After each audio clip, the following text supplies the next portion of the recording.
नमस्कार दोस्तों, सृजन क्लासेज के ऑनलाइन माध्यम में आपका हार्दिक अभिनंदन है। और आज से अपन प्रारंभ कर रहे हैं हिंदी। और सबसे पहले चर्चा करेंगे अपन व्याकरण शब्द पर। देखो सुने, हम कहें कि व्याकरण शब्द का निर्माण हुआ है, किसके योग से हुआ है? तो हमने कहा कि व्याकरण का शाब्दिक विच्छेद क्या होता है। शाब्दिक विच्छेद, दोस्तों मैं संधि विच्छेद की बात नहीं कर रहा हूँ, मैं यहाँ पर केवल शाब्दिक विच्छेद पर चर्चा कर रहा हूँ। शाब्दिक विच्छेद तो हमने कहा विधन आधन करण के योग से किसका निर्माण हुआ? व्याकरण का निर्माण हुआ है। यदि यही चर्चा अपन संस्कृत में करते हैं तो हम कह सकते हैं कि विधन आंगधन क्री धातु और लुट प्रत्यय के योग से किसका निर्माण हुआ? व्याकरण का। लेकिन केवल अपन यहाँ पर चर्चा किस पे कर रहे हैं? हिंदी में। इसी वजह से हम कहेंगे कि व्याकरण का शाब्दिक अर्थ क्या होता है, व्याकरण का शाब्दिक विच्छेद क्या होता है? विधन आधन करण।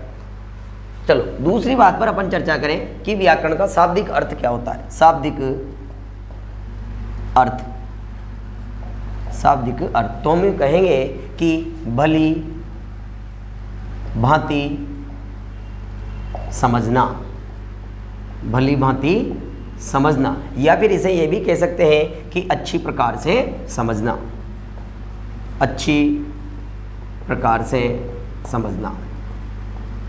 अर्थात जो हमें अच्छी प्रकार से समझा दे या अच्छी प्रकार से अपन को ज्ञान दे दे, उसे किस नाम से जानते हैं? व्याकरण के नाम से जानते हैं। तो हमने अभी केवल इतना देखा है कि व्याकरण का शाब्दिक विच्छेद क्या होता है? विधन आधन करण होता है।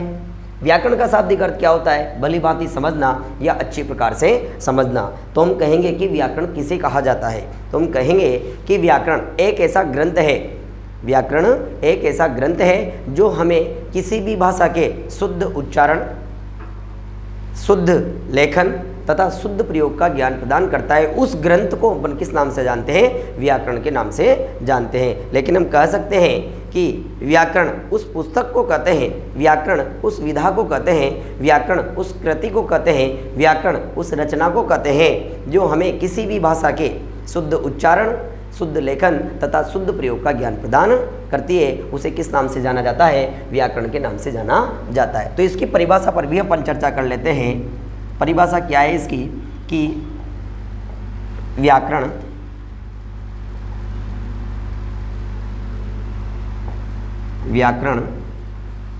वह ग्रंथ है, व्याकरण वह ग्रंथ है। इसे अपन रचना के नाम से जान सकते हैं, इसे अपन कृति के नाम से जान सकते हैं, इसे अपन विधा के नाम से जान सकते हैं, या इसे अपन पुस्तक के नाम से भी जान सकते हैं। पुस्तक हैं जो हमें किसी भाषा के, जो हमें किसी भाषा के शुद्ध उच्चारण, शुद्ध लेखन तथा शुद्ध प्रयोग का ज्ञान प्रदान करती है, ज्ञान प्रदान करती है। उसे किस नाम से जानते हैं? व्याकरण के नाम से जानते हैं। तो अभी तक अपन ने केवल क्या देखा है कि व्याकरण का शाब्दिक विच्छेद होता है विधन आधन करण होता है। शाब्दिक अर्थ पर यदि अपन चर्चा करें तो हम कह सकते हैं कि व्याकरण का शाब्दिक अर्थ होता है भली भांति समझना, या यूँ कहें कि अच्छी प्रकार से समझना। तो इसी आधार पर हमने कहा है कि व्याकरण वह ग्रंथ है या रचना है या कृति है या विधा है या पुस्तक है जो हमें किसी भी भाषा के शुद्ध उच्चारण का, किसी भी भाषा के शुद्ध लेखन का तथा शुद्ध प्रयोग का ज्ञान प्रदान करते हैं। उसे किस नाम से जानते हैं? व्याकरण के नाम से जाना जाता है। तो ये तो अपन ने व्याकरण के बारे में थोड़ी सी जानकारी ली है। अब आगे चर्चा करते हैं अपन दोस्तों कि व्याकरण के अंग कौन कौन से होते हैं। तो व्याकरण के अंगों पर अपन चर्चा कर रहे हैं। तो हमने कहा है कि व्याकरण के कितने अंग होते हैं? 3 अंग होते हैं। व्याकरण के कितने अंग होते हैं? 3 अंग होते हैं। कौन कौन से होते हैं उन पर भी चर्चा कर लेते हैं। तो हमने कहा कि व्याकरण के अंग, व्याकरण के अंग, और व्याकरण के 3 अंग होते हैं। एक होता है वर्ण, एक होता है शब्द और एक होता है वाक्य। वर्ण, शब्द और वाक्य। यदि इन 3 चीज़ों पर अपन चर्चा करें तो हम ये कह सकते हैं कि जब व्याकरण के 3 अंग होते हैं तो सबसे छोटा अंग क्या है? वर्ण है, तो सबसे बड़ा अंग क्या है? वाक्य है। तो इन दोनों के बीच का जो अंग है वो क्या कहलाएगा? शब्द कहलाएगा। तो हमने कहा कि व्याकरण का सबसे बड़ा अंग वाक्य है और व्याकरण का सबसे छोटा अंग क्या है? वर्ण। और इसी आधार पर हमने कह दिया है कि व्याकरण के कितने अंग होते हैं? 3 अंग होते हैं, वर्ण, शब्द और वाक्य। अब चलिए दोस्तों, सबसे पहले अपन चर्चा किस पर करेंगे? वर्ण विचार पर चर्चा करेंगे। इन 3 ही अंगों को आधार मानते हुए सबसे पहले अपन वर्ण विचार पर चर्चा करेंगे और वर्ण विचार से जो छोटे छोटे प्रश्न बनते हैं दोस्तों, उन पर चर्चा अपन कर लेते हैं। तो देखो, हमने कहा सबसे पहला जो टाइटल है अपना वर्ण विचार। वर्ण विचार किस पर विचार करेंगे? वर्णों पर विचार करेंगे। लेकिन फिर बात आती है कि वर्ण विचार किसे कहा जाता है? तो वही परिभाषा जो अपन ने व्याकरण के लिए दी थी, वही परिभाषा अपन किसके लिए प्रस्तुत करेंगे? वर्ण विचार के लिए प्रस्तुत करेंगे। तो हम कहेंगे कि व्याकरण का वह बिंदु, किसका बिंदु? व्याकरण का, कि व्याकरण का वह बिंदु जो हमें वर्णों के शुद्ध उच्चारण का, वर्णों के शुद्ध लेखन का तथा वर्णों के शुद्ध प्रयोग का ज्ञान प्रदान करता है, उसे किस नाम से जानते हैं? वर्ण विचार के नाम से जानते हैं। लिख भी लेते हैं कि वर्ण विचार किसे कहा जाता है। तो हमने कहा कि व्याकरण का वह बिंदु, व्याकरण का वह बिंदु जो हमें, व्याकरण का वह बिंदु जो हमें वर्णों के शुद्ध उच्चारण, वर्णों के शुद्ध उच्चारण, वर्णों के शुद्ध लेखन तथा वर्णों के शुद्ध प्रयोग का ज्ञान प्रदान करता है, उस व्याकरणिक बिंदु को किस नाम से जानते हैं? वर्ण विचार के नाम से जानते हैं। तो हमने क्या कहा है कि व्याकरण का वह बिंदु जो हमें वर्णों के शुद्ध उच्चारण का, वर्णों के शुद्ध लेखन का तथा वर्णों के शुद्ध प्रयोग का ज्ञान प्रदान करता है, उस व्याकरणिक बिंदु को किस नाम से जाना जाता है? वर्ण विचार के नाम से जाना जाता है। अब वर्ण विचार पर अपन चर्चा करने वाले हैं और अपन पढ़ेंगे कि वर्णों के 2 भेद होते हैं, कौन कौन से? स्वर और व्यंजन। लेकिन उससे पहले अपन कुछ चीज़ों पर चर्चा कर लेते हैं जो व्याकरण के इन अंगों पर आधारित है। छोटे छोटे प्रश्न हैं दोस्तों, उन प्रश्नों पर अपन चर्चा करेंगे और फिर सीधे के सीधे अपन कहाँ जाएंगे? वर्ण विचार पर आगे बढ़ते हुए अपन सबसे पहले पढ़ेंगे कि वर्ण कितने प्रकार के होते हैं? 2 प्रकार के, कौन कौन से? स्वर और व्यंजन। तो चलते हैं, सबसे पहले अपन बात करेंगे वर्ण विचार के कुछ प्रश्नों पर। सुने, आपने देखा होगा कि यहाँ से छोटे छोटे प्रश्न आते हैं कि मौखिक भाषा की सबसे छोटी इकाई क्या है? लिखित भाषा की सबसे छोटी इकाई क्या है? भाषा की सबसे छोटी इकाई क्या है? अर्थ के आधार पर भाषा की सबसे छोटी इकाई क्या है? या अर्थ के आधार पर भाषा की सबसे बड़ी इकाई क्या है? इन सब चीज़ों पर अपन विस्तार से चर्चा करने वाले हैं। बस केवल इतना याद रखना है कि व्याकरण के कितने अंग होते हैं? 3, वर्ण, शब्द और वाक्य। इन 3 जो अंग है, इन तीनों अंगों के आधार पर ही अपन अपने किसका निर्माण करेंगे? प्रश्नों का निर्माण करने वाले। अब देखो सुने, सबसे पहला जो अपना प्रश्न आ रहा है वो ये है कि मौखिक भाषा की सबसे छोटी इकाई, मौखिक भाषा की सबसे छोटी इकाई या इसे अंग भी कह सकते हैं। तो मौखिक भाषा की सबसे छोटी इकाई क्या है? तो हमने क्या कह दिया? ध्वनि है साहब। मौखिक भाषा की सबसे छोटी इकाई क्या है? ध्वनि है। अब बात करते हैं दूसरे प्रश्न पर। तो आता है लिखित भाषा की सबसे छोटी इकाई। तो लिखित भाषा की सबसे छोटी इकाई क्या हो जाएगी? वर्ण हो जाएगी। देखो, दोनों अलग अलग चीज़ है।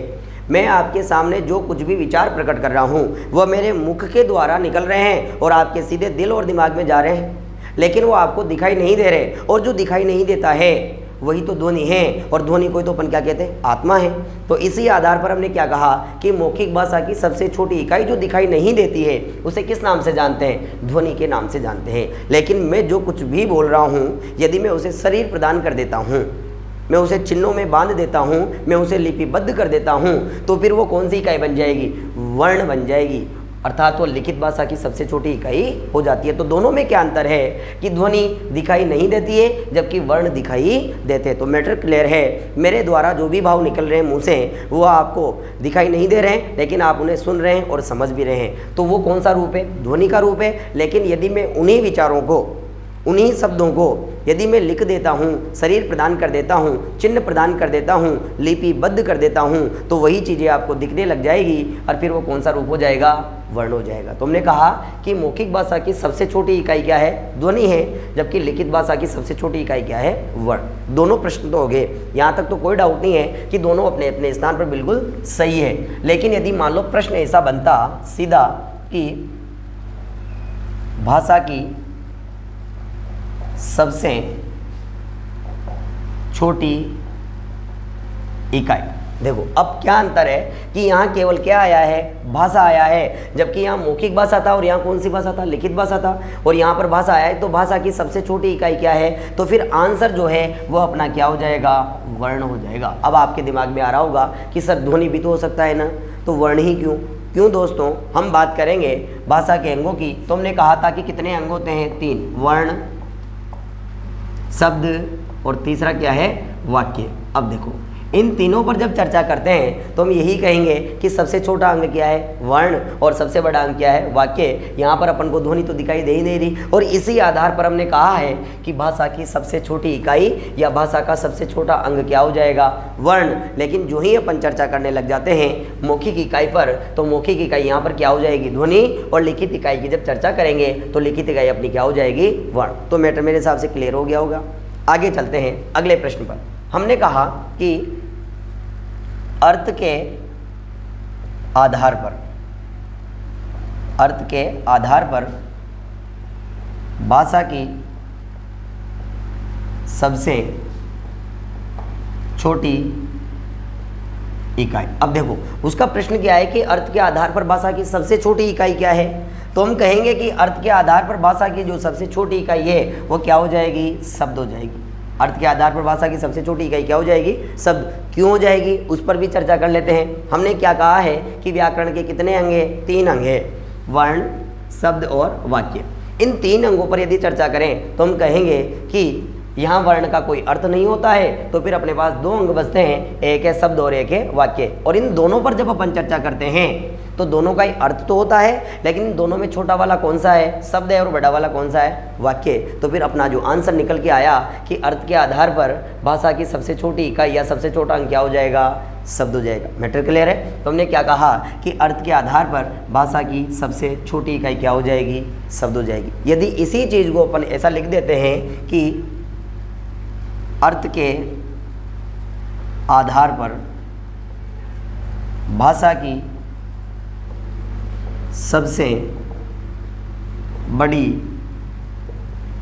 इकाई, अर्थ के आधार पर भाषा की सबसे बड़ी इकाई, तो 2 ही तो इकाइयाँ बची थी अर्थ के आधार पर। ये सबसे छोटी होगी तो सबसे बड़ी क्या हो जाएगी? वाक्य हो जाएगी। ये देखो वाक्य। तो हमने क्या कहा है कि अर्थ के आधार पर भाषा की सबसे बड़ी इकाई क्या हो जाएगी? वाक्य हो जाएगी। तो अगला प्रश्न अपना यही था, सीधी सी बात है। ये देखो अर्थ के आधार पर भाषा की सबसे छोटी इकाई पूछे तो शब्द है, और अर्थ के आधार पर भाषा की सबसे बड़ी इकाई पूछे तो फिर क्या हो जाएगा? वाक्य हो जाएगा। यहाँ तक भी कोई डाउट नहीं है। अब बात करते हैं अर्थ के बाद अपन सीधे आते हैं भाव या भावार्थ पर। देखो अब उसका प्रश्न क्या है कि भाव या भावार्थ के आधार पर, भाव या भावार्थ के आधार पर भाषा की इकाई। देखो समझना दोस्तों, 2 प्रश्नों पर चर्चा करेंगे अपन यहाँ पर कि भाव या भावार्थ के आधार पर भाषा की इकाई। अब हमने कहा है कि वर्ण का कोई भावार्थ नहीं है और शब्द का कोई भावार्थ नहीं है, तो भावार्थ केवल किसका निकल रहा है? वाक्य का। अब अपने पास जो 3 अंग है उनमें भावार्थ के आधार पर कितने अंग बचे? केवल एक ही अंग बचा है, और वो कौन सा है? वाक्य। तो फिर अपना जो राइट आंसर है वो भी क्या हो जाएगा? वाक्य हो जाएगा। तो हमने क्या कहा कि भाव या भावार्थ के आधार पर भाषा की इकाई कौन सी है? तो राइट आंसर क्या कह देंगे अपन? वाक्य।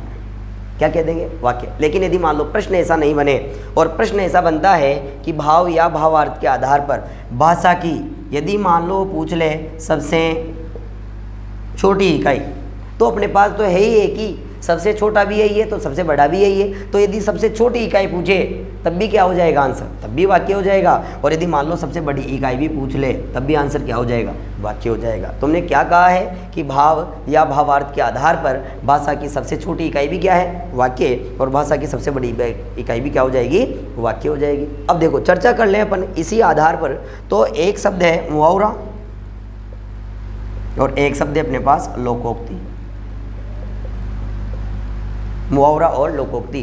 तो इस वाक्य के आधार पर यदि इन पर चर्चा कर ली जाए तो हम कहेंगे कि मुहावरा एक वाक्यांश होता है, जबकि लोकोक्ति एक पूरा का पूरा क्या होती है, वाक्य होती है। दोनों में देखो अंतर, ये पूर्ण अर्थ को प्रदान कर देती है और ये पूर्ण अर्थ को प्रदान नहीं करता। और जो पूर्ण अर्थ को प्रदान नहीं करेगा वो वाक्य नहीं होकर क्या कहलाएगा, वाक्यांश कहलाएगा। और जो पूर्ण अर्थ को प्रदान कर देगा वो क्या कहलाएगी, लोकोक्ति। तो याद रखेंगे यदि प्रश्न आता है कि मुहावरा क्या है, तो मुहावरा एक वाक्यांश है, जबकि लोकोक्ति क्या है, एक वाक्य है। तो इस प्रकार अपन ने कुछ प्रश्नों पर चर्चा की जो अपने वर्ण विचार से संबंधित है। तो हमने क्या कहा कि मौखिक भाषा की सबसे छोटी इकाई क्या है, ध्वनि है। लिखित भाषा की पूछ ले तो लिखित भाषा की सबसे छोटी इकाई क्या है, तो क्या लगाएंगे, वर्ण लगाएंगे। लेकिन यदि वो पूछ ले कि भाषा की सबसे छोटी इकाई क्या है, तो वो क्या हो जाएगा, वर्ण। अर्थ के आधार पर भाषा की सबसे छोटी इकाई, तो फिर अपना आंसर शब्द हो जाएगा। और अर्थ के आधार पर भाषा की सबसे बड़ी इकाई, तो फिर आंसर क्या हो जाएगा, वाक्य हो जाएगा। और कह दिया जाए कि भाव या भावार्थ के आधार पर भाषा की इकाई वाक्य होती है, सबसे छोटी भी यही होती है तो सबसे बड़ी भी यही होती है। और साथ ये भी देख लिया कि मुहावरा एक वाक्यांश होता है, जबकि लोकोक्ति क्या होती है, एक वाक्य होती है। तो कोई डाउट नहीं होना चाहिए। ये सारे के सारे प्रश्न अपन ने देखे, जो छोटे छोटे लगते जरूर है, लेकिन जब यहाँ से प्रश्न आता है तो अपन का दिमाग विचलित हो जाता है कि यार क्या चूज करें। तो एक बार समझ ही गए होंगे। अब अपन सीधा आगे बढ़ते हैं और चर्चा करेंगे अगले बिंदु पर। सुने, तो हमने पढ़ लिया है कि वर्ण विचार और वर्ण विचार से संबंधित कुछ कुछ प्रश्न। अब सीधा आगे बढ़ जाते हैं और अपन बात करते हैं किसकी, वर्णों की। देखो वर्ण पढ़ेंगे तो सीधी सी बात आ जाती है वर्णमाला। तो फिर बात आती है कि वर्णमाला किसे कहते हैं। तो हमने कहा कि वर्णों के व्यवस्थित क्रम को ही क्या कहते हैं, वर्णमाला के नाम से जाना जाता है। देखो वर्णमाला पे भी चर्चा कर लेते हैं अपन कि वर्णमाला किसे कहा जाता है। वर्णमाला अर्थात ऐसी माला जो किसकी है, वर्णों की है। तो किसे कहा जाता है कि वर्णों के व्यवस्थित क्रम को ही वर्णमाला कहा जाता है। वर्णों के व्यवस्थित क्रम को ही वर्णमाला कहा जाता है। वर्णों के व्यवस्थित क्रम को ही क्या कहा जाता है, वर्णमाला कहा जाता है। क्योंकि एक ऐसी माला है जिसमें वर्ण पिरो तो रखे हैं, लेकिन किस आधार पर पिरो रखे, क्रम के आधार पर पिरो रखे हैं। तो वर्णों के व्यवस्थित क्रम को ही किस नाम से जानते हैं, वर्णमाला के नाम से जाना जाता है। ये भी अपना क्लियर हो गया है। लेकिन फिर बात आती है कि वर्णमाला में कितने वर्ण होते हैं, कौन कौन से मूल वर्ण होते हैं, कौन कौन से संयुक्त व्यंजन होते हैं, और इन दोनों के आधार पर इनकी संख्या कितनी होती है। तो जब अपन पूरे के पूरे वर्ण पढ़ लेंगे और पूरे वर्ण पढ़ने के बाद में अपन को जब ये पता लग जाएगा कि ये स्वर होते हैं, ये व्यंजन होते हैं, कुल मूल वर्ण कितने होते हैं, संयुक्ताक्षर सहित कुल मूल वर्ण कितने होते हैं, संयुक्ताक्षर रहित कुल मूल वर्ण कितने होते हैं, कौन से उत्क्षिप्त व्यंजन होते हैं, कौन से अयोगवा होते हैं, कौन से अरबी पारसी के वर्ण होते हैं, और कौन से अंग्रेजी जो आगत ध्वनियों के रूप में आए वो होते हैं। और जब पूरे वर्णों को अपन पढ़ चुके होंगे तब लास्ट में एक पूरी सीरीज बनाएंगे और पूरी वर्णमाला के आधार पर सबका अंकन अपन करेंगे। तो अपन सबसे पहले पढ़ना स्टार्ट करते हैं क्या, वर्ण। देखो सुने दोस्तों, वर्ण। तो फिर बात आती है कि वर्ण किसे कहा जाता है। देखो अपना टाइटल जो आया है वह है वर्ण। तो हम कहेंगे कि वर्ण किसे कहते हैं। तो हमने अभी अभी कहा है कि लिखित भाषा की सबसे छोटी इकाई क्या कहलाती है, वर्ण कहलाती है। लेकिन यदि अपन परिभाषा पर चर्चा करें तो हम कहेंगे कि मौखिक भाषा की सबसे छोटी इकाई के लिखित रूप को किस नाम से जानते हैं, वर्णों के नाम से जानते हैं। हमने क्या कहा वर्णों के बारे में कि मौखिक भाषा की सबसे छोटी इकाई जो ध्वनि है उसका जो लिखित रूप है वो क्या कहलाता है, वर्ण कहलाता है। हमने क्या कहा इसकी परिभाषा पर कि मौखिक भाषा की सबसे छोटी इकाई, मौखिक भाषा की सबसे छोटी इकाई ध्वनि के लिखित रूप को, मौखिक भाषा की सबसे छोटी इकाई ध्वनि के लिखित रूप को क्या कहते हैं, वर्ण कहते हैं। मौखिक भाषा की सबसे छोटी इकाई ध्वनि के लिखित रूप को क्या कहते हैं? वर्ण कहते हैं। तो हमने कहा कि वर्ण किसे कहा जाता है? मौखिक भाषा की सबसे छोटी इकाई जो ध्वनि है उसका जो लिखित रूप है वह किस नाम से जाना जाता है? वर्णों के नाम से जाना जाता है। अब चर्चा करते हैं दोस्तों कि वर्ण कितने प्रकार के होते हैं। यदि अपन बात करें व्याकरण के स्तंभ तो हम कहेंगे व्याकरण के 3 स्तंभ होते हैं। एक होता है स्वर, एक होता है व्यंजन और एक होता है अयोगवाह। लेकिन अपन जब वर्ण पढ़ना प्रारंभ करते हैं और हम कहते हैं कि वर्ण कितने प्रकार के होते हैं तो हम कहेंगे कि वर्ण कितने प्रकार के होते हैं? 2 प्रकार के होते हैं। अर्थात हम कह सकते हैं कि वर्णों के भेद तो वर्ण 2 प्रकार के होते हैं। वर्णों के 2 भेद किए गए हैं। कौन कौन से? स्वर और व्यंजन। अब देखो हमने कहा कि वर्ण कितने प्रकार के होते हैं? 2 प्रकार के होते हैं। कौन कौन से? स्वर और व्यंजन। एक तो है स्वर और एक क्या है? व्यंजन। स्वर और ये क्या है? व्यंजन। नाम से पता लग रहा है कि यह स्वर है और ये क्या है? व्यंजन। व्यंजन की चर्चा करें तो हम कहेंगे व्यंजन जो शब्द है इसका जो निर्माण हुआ है वह वी धन अंजन के योग से हुआ है और यहाँ पर कौन सी संधि है? यण संधि। अपन कह सकते हैं वी धन अंजन और व्यंजन शब्द बना है तो कौन सी संधि हो जाएगी? यण संधि हो जाएगी। लेकिन अपन सीधी सी बात करेंगे, ज़्यादा फालतू टाइम खराब नहीं करेंगे। और हमने कहा कि स्वर किसे कहा जाता है?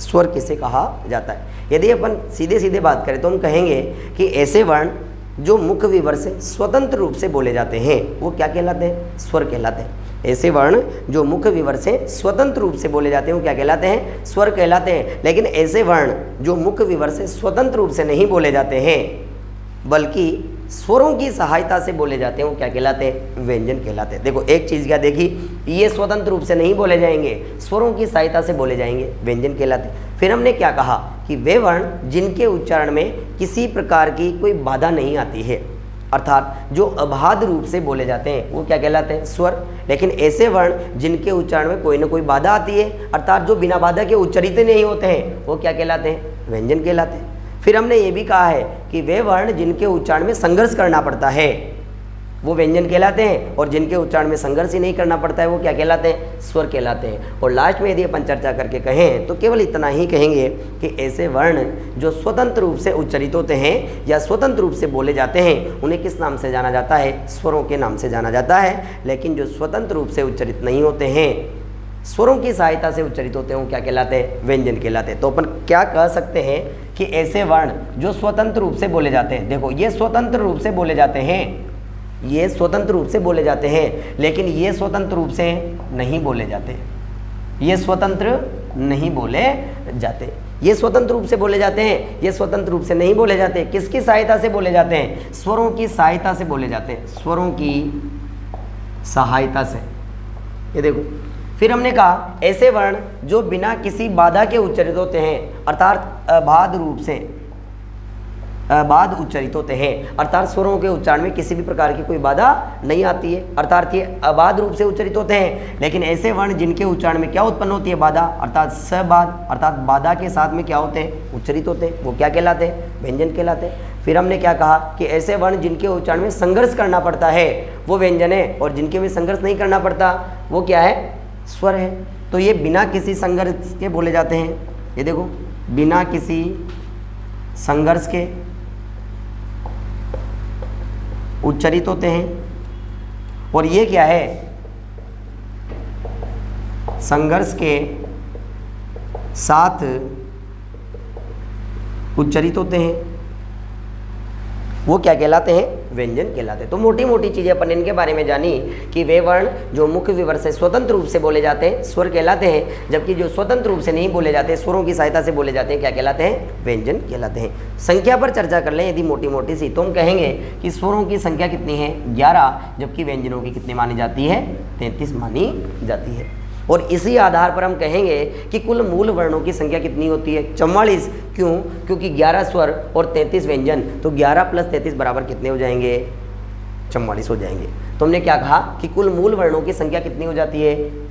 44 हो जाती है, जिसमें अपन 11 स्वरों को देख लेते हैं और 33 व्यंजनों को देख लेते हैं। जब अपन पूरे स्वर और व्यंजन पढ़ लेंगे और अपन सभी प्रकार के स्वर और व्यंजनों के बारे में जानकारी ले लेंगे तब अपन को पता लग जाएगा ऑटोमेटिक कि स्वर कितने हैं, व्यंजन कितने हैं, कुल वर्ण कितने हैं, संयुक्ताक्षर सहित कितने हैं, संयुक्ताक्षर रहित कितने हैं, अयोग वाह सहित कितने हैं, उत्क्षिप्त वर्णों सहित कितने हैं और कुल वर्णों की संख्या कितनी है। उन सब चीज़ों के बारे में अपन चर्चा करेंगे कब, जब अपन का पूरा वर्ण का टाइटल समाप्त हो जाएगा। अब चर्चा करते हैं अपन सबसे पहले किस पर, वर्ण पर। तो सबसे पहला टाइटल जो आता है अपना वो कौन सा है, स्वर।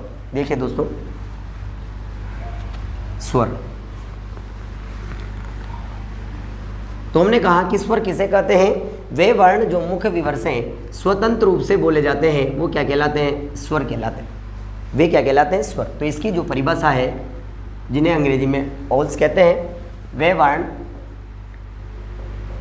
वर्ण जो मुख्य विवर, देखो विवर का मतलब होता है गुफा, अर्थात अपना मुंह किसके समान है, गुफा के समान।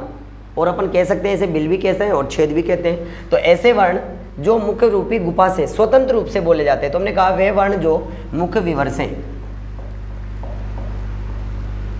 स्वतंत्र रूप से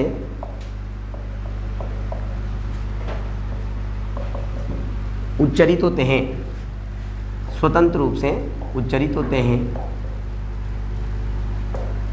उन्हें स्वर कहते हैं, उन्हें स्वर कहते हैं। वे वर्ण जो मुख्य विवर से स्वतंत्र रूप से उच्चरित होते हैं उन्हें क्या कहते हैं, स्वर कहते हैं। ये तो अपन ने इसकी परिभाषा पर चर्चा कर ली। अब बात आती है कि स्वरों का वर्गीकरण कितने भागों में किया गया है। तो स्वरों का वर्गीकरण अलग अलग भागों में किया गया है। अपन बात करें तो 5 भाग भी देख सकते हैं, 6 भी देख सकते हैं, बहुत सारे विद्वानों ने 7 भी माने हैं। लेकिन अपन ये चर्चा नहीं करने वाले कि कौन कौन से भाग है, अपन सीधा देखेंगे कि कौन कौन से जो मुख्य भाग है उनके आधार पर स्वरों का वर्गीकरण किया गया है। सुने दोस्तों, तो अपना जो टाइटल है वह है स्वरों का वर्गीकरण, स्वरों का वर्गीकरण। और अपन 6-7 भाग देखेंगे। सबसे पहले अपन चर्चा करते हैं कि स्वरों का जो वर्गीकरण किया गया है किस आधार पर किया गया है। सबसे पहला है अपना देखो उत्पत्ति के आधार पर, उत्पत्ति के आधार पर, उत्पत्ति के आधार पर स्वरों का वर्गीकरण कि स्वरों की उत्पत्ति हो चुकी थी, कौन कौन से मूल स्वर थे, कौन कौन से संधि स्वर थे, कौन कौन से दीर्घ स्वर कहलाए और कौन कौन से संयुक्त स्वर कहलाए। ये पार्ट नंबर 1 में पढ़ने वाले हैं। फिर आता है अपना पार्ट नंबर 2। देखो ये अपना पार्ट नंबर 2, ये क्या कहता है, उच्चारण मात्रा के आधार पर, उच्चारण मात्रा के आधार पर स्वरों का वर्गीकरण। उच्चारण की मात्रा, यदि बात की जाए दोस्तों उच्चारण की मात्रा, हिंदी पर चर्चा करें या संस्कृत में चर्चा करें, संस्कृत के हिसाब से देखें तो उच्चारण की जो मात्रा है वो 3 प्रकार की होती है, ह्रस्व की मात्रा, दीर्घ की मात्रा और प्लुत की मात्रा। 3 प्रकार की मात्राओं पर अपन चर्चा कर रहे हैं कि कौन कौन से ह्रस्व स्वर होते हैं, कौन कौन से दीर्घ स्वर होते हैं और कौन कौन से प्लुत स्वर होते हैं, वो पढ़ेंगे पार्ट नंबर 2 में। फिर इसके बाद आता है पार्ट नंबर 3। ये देखो ओष्ठों की स्थिति, ओष्ठों की स्थिति, इस स्थिति को अपन आकृति भी कह सकते हैं कि ओष्ठों की स्थिति या आकृति के आधार पर स्वरों का वर्गीकरण, ओष्ठों की स्थिति के आधार पर या आकृति के आधार पर स्वरों का वर्गीकरण। बहुत सी बार अपन जब बोलते हैं तो होठ अपने क्या हो जाते हैं, गोल, और बहुत सी बार गोल नहीं होते हैं। तो इसके आधार पर 2 भाग अपन देखेंगे, वृत्तमुखी स्वर और अवृत्तमुखी स्वर, कौन कौन से होते हैं पढ़ेंगे पार्ट नंबर 3 में। फिर इसके बाद आता है अपना पार्ट नंबर 4। देखो जिह्वा स्थान के आधार पर, इसे अपन क्रियाशीलता भी कह सकते हैं। जिह्वा स्थान के आधार पर स्वरों का वर्गीकरण। जिह्वा की बात करें, जिह्वा का मतलब सीधा अपने जीभ, और जिह्वा के 3 भाग होते हैं, अग्रभाग, मध्य भाग और पश्च भाग। इन तीनों अलग अलग भागों से अलग अलग स्वर बोले जाते हैं। कौन कौन से होते हैं पढ़ेंगे पार्ट नंबर 4 में। और फिर इसके बाद आता है पार्ट नंबर 5। देखो जिह्वा प्रयत्न या मुखाकृति, जिह्वा प्रयत्न या मुखाकृति। प्रयत्न का मतलब होता है प्रयास। जब अपन बोलते हैं तो अपनी जिह्वा प्रयास करती है, कभी आगे, कभी पीछे, कभी ऊपर, कभी नीचे, कभी दाएं और कभी बाएं जाती है। तो जब इस प्रकार का प्रयत्न जब जिह्वा करती है तो अपना मुंह अनेक प्रकार की आकृतियों को ग्रहण कर जाता है। कभी पूरा खुल जाता है, कभी पूरा बंद हो जाता है, कभी आधा खुलता है और कभी आधा बंद होता है। तो इस प्रकार की जब आकृतियाँ बनती है तो इसे अपन दूसरे नाम से जाने तो हम कहेंगे तालु की स्थिति के आधार पर। और इस आधार पर अपन स्वरों को 4 भागों में बांटते हैं, समृद्ध स्वर, अर्ध समृद्ध स्वर, अर्ध विवृत स्वर और विवृत स्वर। तो अपन सब किस में पढ़ेंगे? पाठ नंबर 5, जिह्वा प्रयत्न या मुखाकृति के आधार पर स्वरों का वर्गीकरण। और फिर इसके बाद में आता है अपना पाठ नंबर 6, ये देखो, उच्चारण स्थान के आधार पर स्वरों का वर्गीकरण। उच्चारण स्थान के आधार पर स्वरों का वर्गीकरण। उच्चारण स्थान, उच्चारण स्थान कौन कौन से हैं? नासिका अपने उच्चारण स्थान है, ओष्ठ अपने उच्चारण स्थान है, दंत अपने उच्चारण स्थान है, मूर्धा अपने उच्चारण स्थान है, कंठ अपना उच्चारण स्थान है, तालु अपना उच्चारण स्थान है। ये जो अलग अलग उच्चारण स्थान है, इन अलग अलग उच्चारण स्थानों से स्वर और व्यंजन बोले जाते हैं। लेकिन कौन कौन से स्वर बोले जाते हैं, किस किस उच्चारण स्थान से बोले जाते हैं, वो सब अपन चर्चा करने वाले हैं। कहाँ पर? पाठ नंबर 6, उच्चारण स्थान के आधार पर स्वरों के वर्गीकरण में। इसके अलावा भी अपन जब चर्चा करेंगे तो अपन देख लेंगे कि जाति के आधार पर स्वरों का वर्गीकरण, बहुत सारे विद्वानों ने वो भी किया है। फिर अपन चर्चा कर लेंगे नासिका के आधार पर स्वरों का वर्गीकरण, अनुनासिक स्वर और निर्नुनासिक स्वर कौन से होते हैं। लेकिन मोटे रूप से जब अपन बात करेंगे तो अपन मोटे रूप से इन 6 भागों पर चर्चा करने वाले हैं। तो हमने कहा कि स्वरों का वर्गीकरण कितने भागों में किया गया है? 6 भागों में यहाँ पर किया गया है। अब सबसे पहले अपन किसको पढ़ेंगे? पाठ नंबर 1, उत्पत्ति के आधार पर स्वरों के वर्गीकरण को। तो देखते हैं दोस्तों अपना कौन सा पाठ स्टार्ट होता है? पाठ नंबर 1।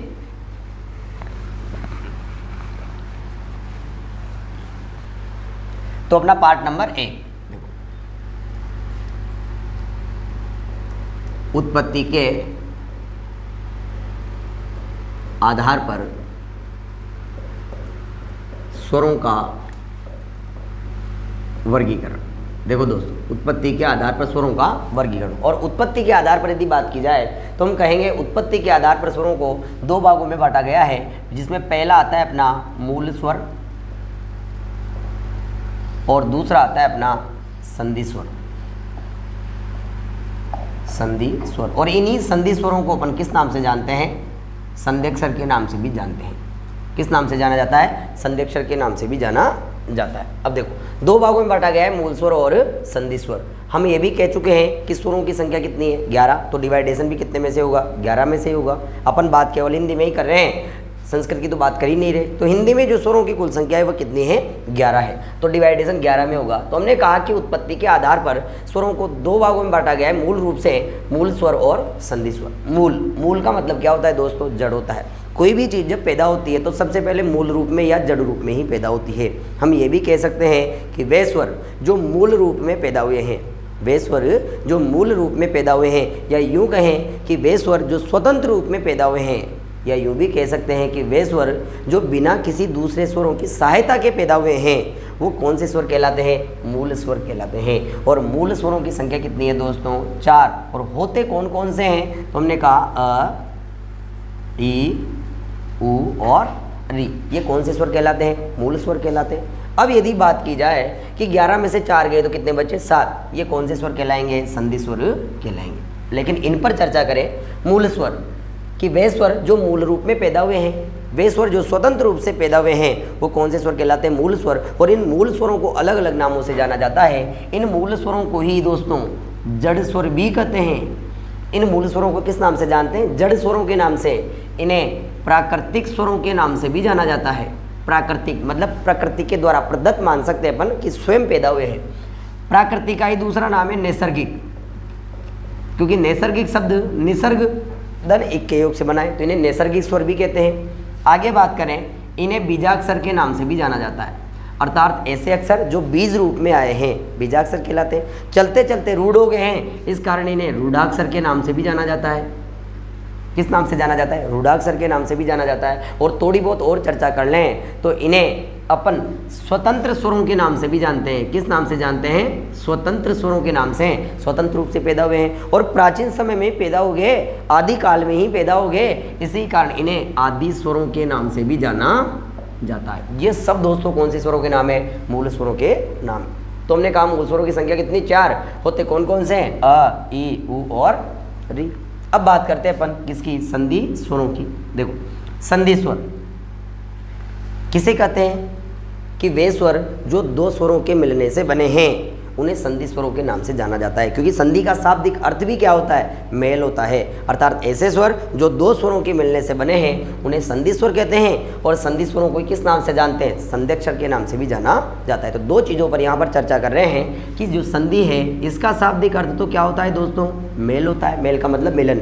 और संधि स्वर को किस नाम से जानते हैं, संध्यक्षर के नाम से जानते हैं। तो ये जो संध्यक्षर शब्द है, यदि यहाँ पूछा जाए कि संध्यक्षर शब्द किन शब्दों के मेल से बना है, तो दो शब्दों के मेल से बना है, संधि धन अक्षर के योग से। देखो संधि धन अक्षर, अर्थात ऐसे अक्षर जो संधि के दौरान बने हैं। तो फिर पूछ लिया जाए संध्यक्षर शब्द में संधि कौन सी है, तो हम कहेंगे यण संधि। बहुत अच्छी पहचान है। यदि य व र के पहले आधा वर्ण दिख जाता है तो फिर वहाँ कौन सी संधि हो जाती है, यण संधि हो जाती है। और अपन ये भी कह सकते हैं साथ साथ, यदि य और व के पहले पूरा वर्ण दिख जाए तो कौन सी संधि होती है, अयादि संधि होती है। तो हमने कहा यहाँ संधि कौन सी है, तो हमने कहा यण संधि है।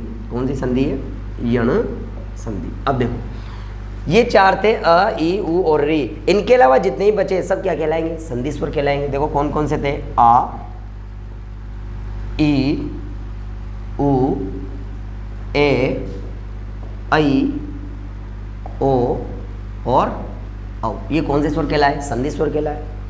संधि स्वरों की संख्या कितनी होगी, 7 हो गई। अब हम कहें कि संधि स्वरों को भी दो भागों में बांटा गया है। कितने भागों में बांटा गया है, 2 भागों में। कौन कौन से, एक तो है देखो दीर्घ स्वर,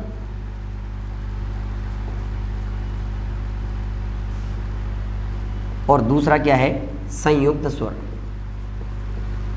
संयुक्त स्वर, एक तो क्या है दीर्घ स्वर और दूसरा क्या है संयुक्त स्वर। हमने कहा कि संधि स्वरों को कितने भागों में बांटा गया है, 2 भागों में। एक है दीर्घ स्वर और एक कौन सा है, संयुक्त स्वर। अब डिवाइडेशन तो 7 में से ही होगा, मतलब आ, ई, उ, ए, ऐ, ओ, औ। ये जो 7 संधि स्वर है इनमें से अपन को निकालना है कि दीर्घ तो कौन से हैं और संयुक्त कौन से। हमने क्या कहा है, दीर्घ का मतलब होता है बड़ा, मतलब जो दो छोटी छोटी चीज़ों से मिलकर क्या हो गया, बड़ा हो गया, तो वो क्या कहलाया, दीर्घ स्वर। यदि परिभाषा पर चर्चा करें तो हम कहेंगे कि वे स्वर जो दो स्वरों के मिलने से, लेकिन वो भी कौन से स्वर, समान स्वर, वो कौन से स्वर कहलाएंगे, दीर्घ स्वर। तुमने कहा है कि वे स्वर जो दो समान स्वरों के मिलने के कारण बनते हैं दीर्घ स्वर कहलाते हैं। सीधा कह सकते हैं वे स्वर जो दो स्वरों के मिलने से, वो भी कौन से, समान स्वरों के मिलने से बड़े हो जाते हैं, वो दीर्घ स्वर कहलाते हैं। और वे स्वर जो दो असमान स्वरों के मिलने से बड़े हो जाते हैं वो कौन से स्वर कहलाते हैं, संयुक्त स्वर कहलाते हैं। तो इन 7 स्वरों में से ऐसे कौन कौन से स्वर है जो दो समान जाति के स्वरों से मिलने से बने हैं, तो आ, ई और उ। देखो हमने क्या कहा, ये अ धन अ, ये देखो दोनों समान है। समान जाति के स्वर आपस में मिलन करेंगे तो अ और अ ने मिलन किया तो क्या बना, आ। सही। फिर हमने कहा ये ई और ये ई, ये दोनों भी समान हैं, समान जाति के हैं, दोनों ने मिलन किया तो क्या बन गया, ई। और फिर आता है ये उ धन उ, ये दोनों भी समान हैं, इन दोनों ने मिलन किया तो क्या बन गया, उ। तो हमने क्या कहा, वे स्वर जो दो समान स्वरों के मेल से बने होते हैं उन्हें किस नाम से जानते हैं, दीर्घ स्वरों के नाम से। तो दीर्घ स्वरों की संख्या कितनी आ गई, 3। तो 7 में से 3 गए तो संयुक्त स्वर कितने बचेंगे, 4। अब संयुक्त स्वर कौन कौन से, ए, ऐ, ओ और औ बन जाएंगे। अब देखो हमने क्या कहा कि वे स्वर जो दो स्वरों के मिलने से बने होते हैं उन्हें किस नाम से जाना जाता है, संयुक्त स्वरों के नाम से जाना जाता है। लेकिन कौन से स्वर, असमान जाति के स्वर जब मिलेंगे तो जिनका निर्माण होगा वो क्या कहलाएंगे, संयुक्त स्वर कहलाएंगे। देखो कौन कौन से, हमने कहा अ धन ई बराबर क्या बन जाएगा, ए बन जाएगा। अ धन ई बराबर क्या बन जाएगा, ए। तो फिर हमने क्या कहा कि अ धन उ बराबर क्या बन जाएगा, ओ बन जाएगा। देखो समझना बात को, अपन जब गुण संधि और वृद्धि संधि पर पढ़ेंगे तब अलग चर्चा करेंगे। यहाँ कह रहे हैं अ धन ई बराबर क्या हो गया, ए हो गया, तो अ धन उ बराबर क्या हो गया, ओ हो गया। अब हमने क्या कहा है कि अ धन ए बराबर क्या हो गया, ऐ हो गया। और हमने कहा अ धन ओ बराबर क्या हो गया, औ हो गया। देखो हाँ वो बात अलग है कि आ धन ई से भी ए बनता है और आ धन उ से भी क्या बनता है, ओ ही बनता है। जब अपन संधि पर चर्चा करेंगे तब विस्तार से देखेंगे। और आ धन ए ऐ से भी ऐ बनता है और आ धन ओ औ से भी क्या बनता है, औ ही बनता है। लेकिन हमने यहाँ कहा कि अ धन ई से क्या बना, ए। अब देखो ये और ये दोनों समान है का समान है, असमान है। अ और उ समान है का समान है, असमान है। अ और ए समान है का समान है, असमान है। और अ और ओ समान है का समान है, असमान है। हमने क्या कहा कि वे स्वर जो दो असमान स्वरों से मिलकर बने होंगे उन्हें किस नाम से जानते हैं? संयुक्त स्वरों के नाम से भी जाना जाता है। अब देखो हम क्या कह सकते हैं यहाँ पर कि ए और ओ ये जो आते हैं ये गुण संधि में आते हैं, इसी कारण इन स्वरों को किस नाम से जाना जा सकता है? इन्हें गुण स्वर भी कहते हैं। किस नाम से जानते हैं? गुण स्वर के नाम से जाना जाता है। और ये किस में आते हैं? वृद्धि संधि में आते हैं, तो इन्हें किस नाम से जानते हैं? वृद्धि स्वरों के नाम से भी जाना जाता है। किस नाम से जाना जाता है? वृद्धि स्वरों के नाम से भी जाना जाता है। हाँ, यदि इनकी बात करें अपन संधि के आधार पर और इस आधार पर संयुक्त स्वर, तब भी निर्माण इनका यही होगा। जैसे हम कह सकते हैं कि ये अ आ धन ई, ये देखो, तब भी जो निर्माण होना है वो किसका होना है? एक का ही होना है। फिर हम कह सकते हैं ये अ आ धन ए बराबर क्या बन जाएगा? आई बन जाएगा। हम कह सकते हैं ये अ आ धन उ, तब भी क्या बनेगा? ओ बनेगा। और हम कह सकते हैं अ आ धन ओ, तब भी क्या बनेगा? अब ही बनेगा। ये संधि के आधार पर देख लिया। तो इस प्रकार हमने क्या देखा कि उत्पत्ति के आधार पर स्वरों को दो भागों में बांटा गया है, मूल स्वर और संधि स्वर। और संधि स्वरों को भी कितने भागों में बांटा गया है? दो भागों में, दीर्घ स्वर और संयुक्त स्वर। तो यहाँ तक तो कोई समस्या नहीं होनी चाहिए। ये अपन ने कौन सा पार्ट पढ़ा है? नंबर 1। अब अपन चर्चा करते हैं किस पर? पार्ट नंबर 2 पर। सुने, अपना नंबर 2 पार्ट आता है उच्चारण मात्रा के आधार पर स्वरों का वर्गीकरण। देखो नंबर 2 है अपना उच्चारण मात्रा के आधार पर स्वरों का वर्गीकरण। और उच्चारण मात्रा के बारे में अपन चर्चा कर ही चुके हैं कि मात्राएं वैसे तो कितने प्रकार की होती है? 3 प्रकार की होती है। ह्रस्व की मात्रा, दीर्घ की मात्रा और प्लुत की मात्रा। तो हमने कहा कि उच्चारण मात्रा के आधार पर स्वरों का वर्गीकरण। अब हमने कहा कि उच्चारण मात्रा के आधार पर कितने आधार पर? 3 आधार पर अपन ने स्वरों को बांटा कि ह्रस्व स्वर, दीर्घ स्वर और प्लुत स्वर। वैसे तो अपन हिंदी में जब चर्चा करेंगे तो मात्रा के आधार पर 2 ही होते हैं, ह्रस्व स्वर और दीर्घ स्वर।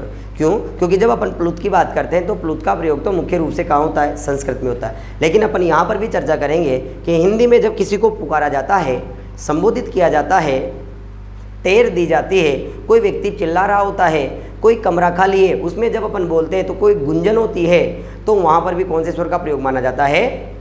प्लुत स्वर का ही प्रयोग माना जाता है। इस पर चर्चा कर लेते हैं। तो हमने कहा कि उच्चारण मात्रा के आधार पर स्वरों को 3 भागों में बांटा गया है। देखो पहला हमने देखा क्या? ह्रस्व स्वर, ह्रस्व स्वर। फिर दूसरा हमने क्या देखा? दीर्घ स्वर। और फिर तीसरा हमने क्या देखा? प्लुत स्वर। तो 3 प्रकार के स्वर देखे, ह्रस्व स्वर, दीर्घ स्वर और प्लुत स्वर। पहली बात तो ये ह्रस्व नहीं होता है, ह्रस्व होता है। अब हमने कहा ह्रस्व का अर्थ होता है छोटा और दीर्घ का अर्थ क्या होता है? बड़ा। और जो बड़े से भी बड़ा है वो सीधा क्या कहलाएगा? प्लुत कहलाएगा। अब इनकी मात्राओं पर भी चर्चा कर लेते हैं। देखो हम ये कह सकते हैं सबसे पहली बात कि ह्रस्व, और ह्रस्व का अर्थ क्या होता है? छोटा। और छोटे को अपन किस नाम से जानते हैं? लघु के नाम से भी जानते हैं। और यदि लघु की मात्रा की बात की जाए, लघु की मात्रा, तो लघु की मात्रा का जो प्रतीक चिन्ह होता है वो होता है ये, जिसे अपन खड़ी बाई भी कह सकते हैं। और इसे कितनी मात्रा गिना जाता है? 1 मात्रा गिनते हैं। कितनी मात्रा गिनते हैं? 1 मात्रा। फिर आता है अपना दीर्घ, और दीर्घ का अर्थ क्या होता है? बड़ा। बड़े का अर्थ क्या होता है? गुरु।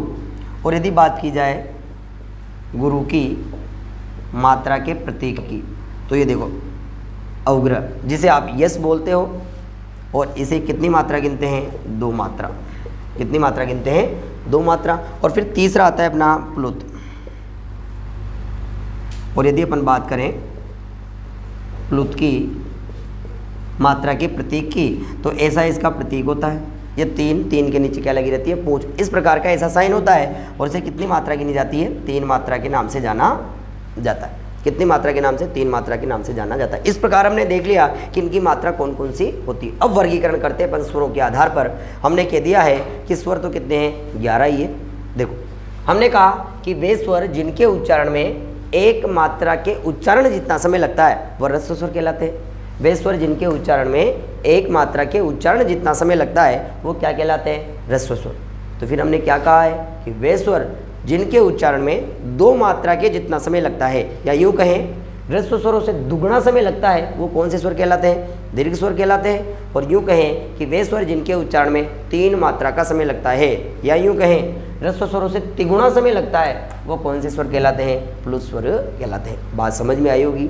हम क्या कह रहे हैं? 1 मात्रा की जितना समय लगेगा ह्रस्व स्वर है, 2 मात्रा की जितना समय लगेगा दीर्घ स्वर है, और 3 मात्रा की जितना समय लगेगा कौन से स्वर कहलाएंगे? प्लुत स्वर कहलाते हैं। चलो देखते हैं। हमने कहा कि स्वरों की संख्या कितनी है? 11। तो डिवाइडेशन भी कितने में से होगा? 11 में से होगा। तो हमने कहा जो मूल स्वर होते हैं उन्हें ही ह्रस्व स्वरों के नाम से जाना जाता है। मूल स्वरों को ही किस नाम से जानते हैं? ह्रस्व स्वरों के नाम से जानते हैं। और मूल स्वर कौन कौन से थे? 4 अ, ई, उ और री। अब देखो, हमने कहा जब अपन अ का उच्चारण करेंगे तो 1 मात्रा की जितना ही समय लगेगा। अ 1 मात्रा, देखो ई 1 मात्रा, देखो उ 1 मात्रा, री 1 मात्रा। तो जिनके उच्चारण में 1 मात्रा का समय लगता है उन्हें एकमात्रिक स्वरों के नाम से भी जाने जाते हैं। और ये छोटे होते हैं, इसी कारण इन्हें लघु स्वर भी कहते हैं। तो ये जो ह्रस्व स्वर है इन्हें किस किस नामों से जान सकते हैं? इन्हें लघु स्वर कह सकते हैं, इन्हें एकमात्रिक स्वर भी कहा जाता है।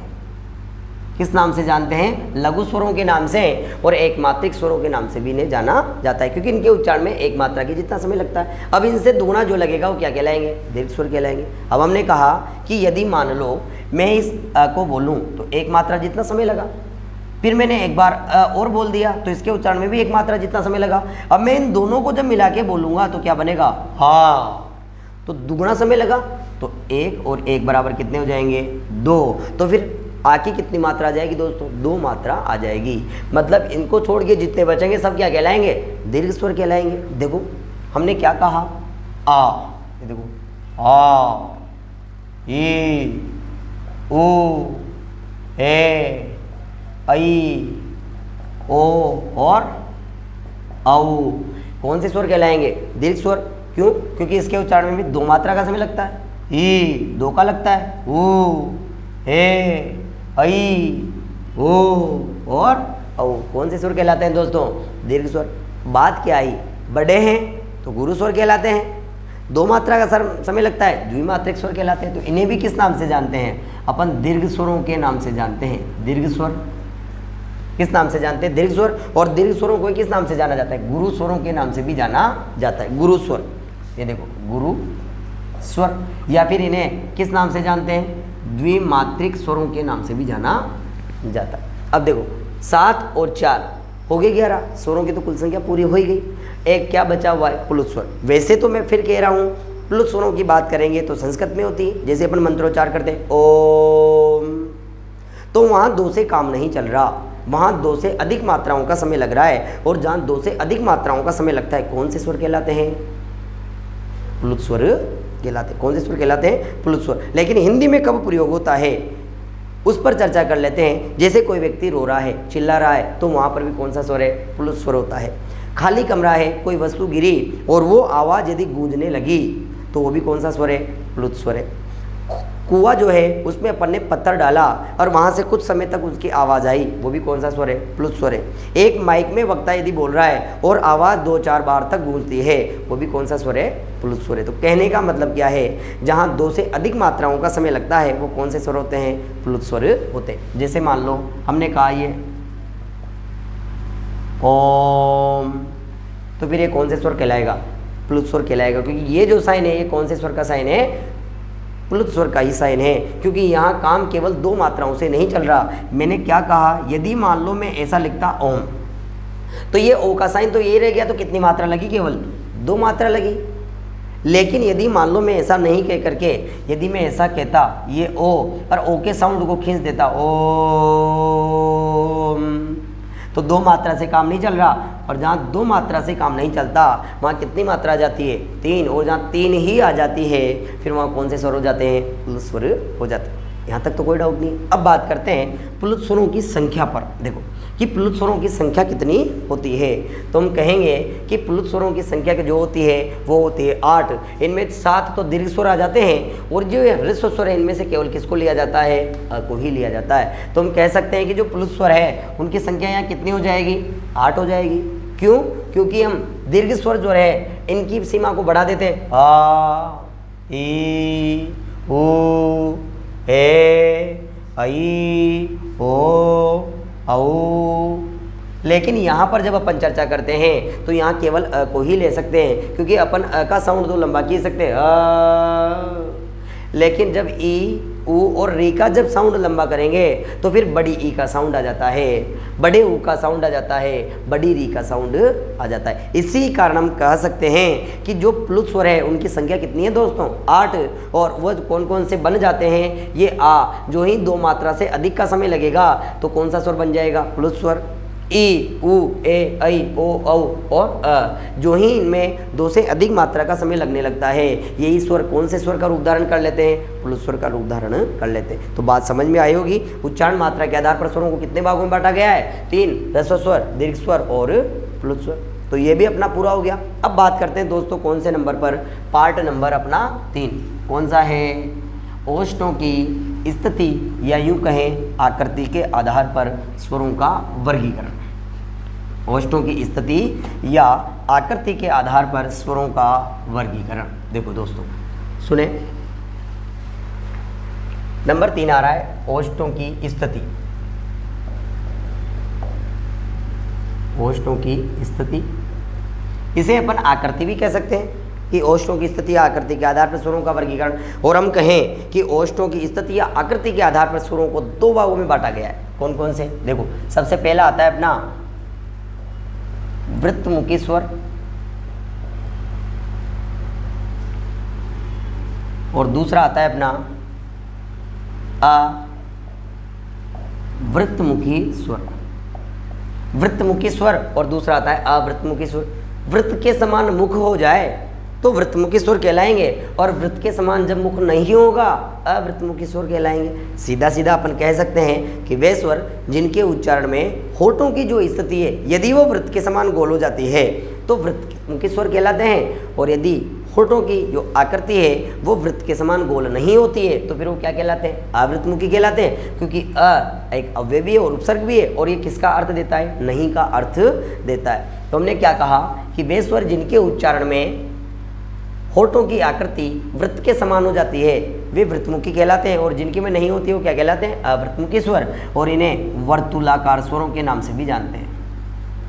किस नाम से जाना जाता है? वर्तुलाकार स्वरों के नाम से।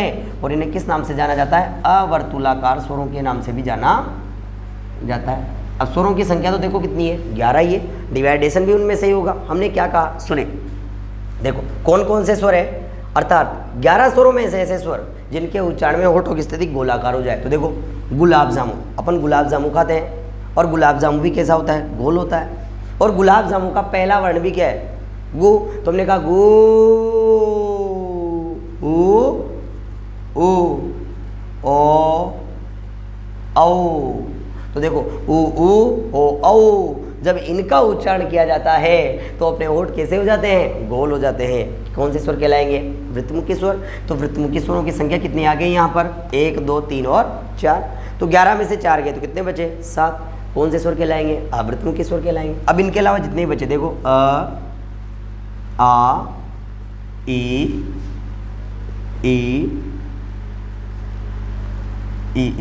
इधर आए गया ये री, ए और आई। ये कौन से स्वर कहलाते हैं?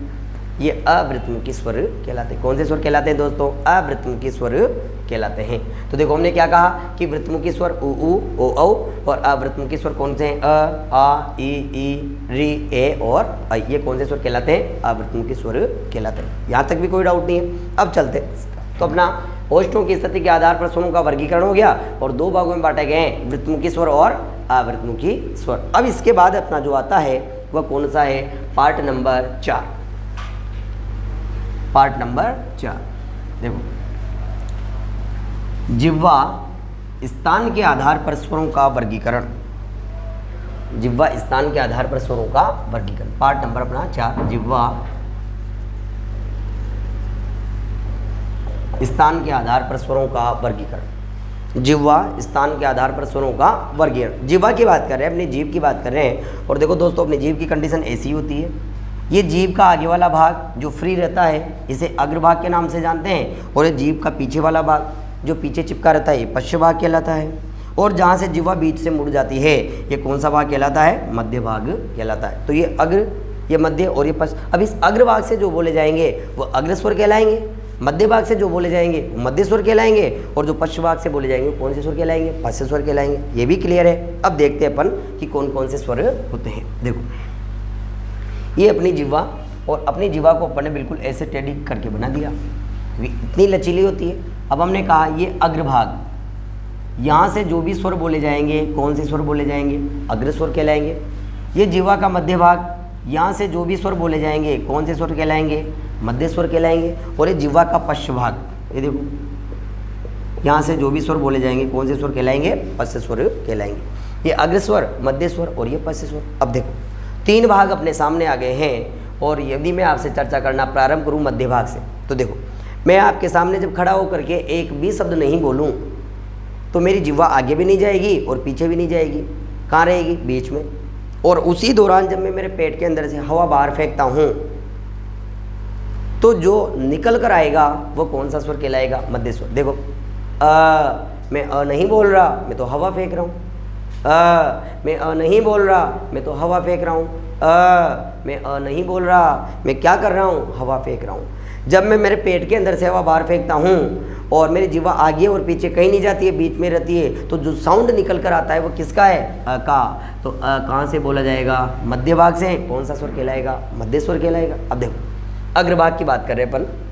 हमने कहा यदि मैं आपसे बातें कर रहा हूँ और बातें करते करते मेरी जीभ टूटकर नीचे गिर जाए या कटकर नीचे गिर जाए, ऐसा होना नहीं चाहिए लेकिन फिर भी मान लो ऐसा हो जाए, तो मैंने कहा मेरी जीवा टूटकर नीचे गिरी,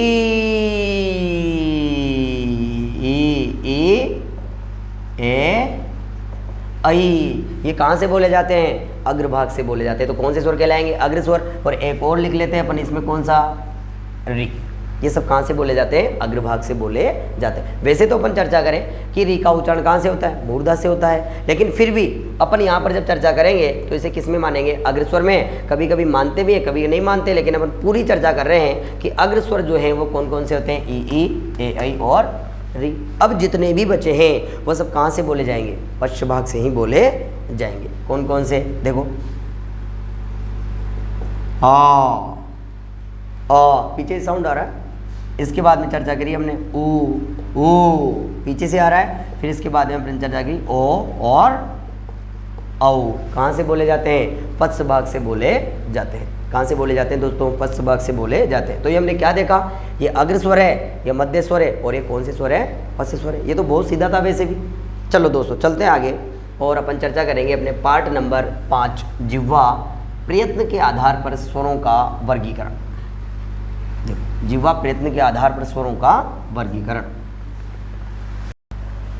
अब बात करते हैं दोस्तों पार्ट नंबर 5, जिह्वा प्रयत्न, या यूँ कहें मुखाकृति, या यूँ कहें तालु की स्थिति के आधार पर स्वरों का वर्गीकरण।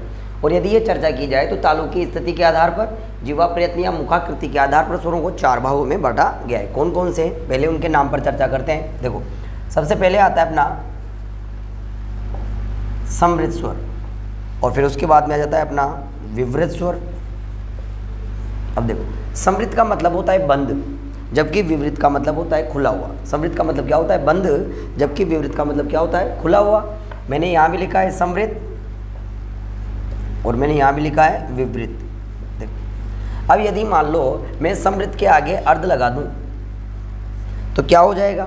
अर्ध समृद्ध हो जाएगा, आधा बंद। और विवृत के आगे भी अर्ध लगा दूँ तो क्या हो जाएगा? अर्ध विवृत, आधा खुला हुआ। हमने कहा है कि समृद्ध का मतलब तो होता है बंद, जबकि विवृत का मतलब क्या होता है? खुला हुआ। तो अर्ध समृद्ध का मतलब क्या हो जाएगा? आधा बंद। और अर्ध विवृत का मतलब क्या हो जाएगा? आधा खुला हुआ। देखो जिह्वा की बात कर ही रहे थे तो जिह्वा का अग्रभाग आ ही जाएगा, जिह्वा का मध्य भाग आ ही जाएगा, और जिह्वा का पश्च भाग भी आ जाएगा। ये जिह्वा का पश्च भाग देखो।